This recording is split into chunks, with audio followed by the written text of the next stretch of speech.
后来继续来看国民党籍的屏东市长林协祥洪指控，伫做代表会主席的时阵，涉嫌礼品采购的弊案。8年的时间，乌洗金额100多万。代表会现任的主席萧国良嘛做伙互调查。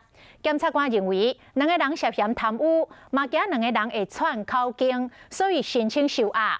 法院裁定两个人拢总收押禁见。穿白色住的男子离会总场，一时爱塞车，一时爱去操作燃烧设备，爱去和家属对谈。爱了解呢业务作业定数。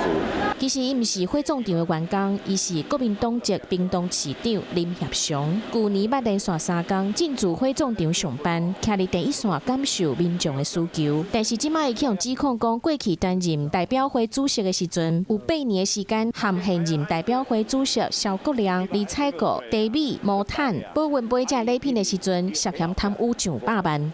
林姓男子跟萧姓男子分别所诈领的财物，数十万到数百万元不等。检察官问过口径了后，认为这两个人涉案重大，申请收押禁见核准，并认两人所犯为5年以上有期徒刑之重罪，且有事实足认有湮灭、伪造、变造证据、勾串共犯或证人之余，那且认为有羁押之必要。国民党籍屏东市前市长林阿顺，2017年因为涉嫌贪污向停职，无受长讲，国内的市长林协祥嘛因为这个原因向收押，政坛议论纷纷。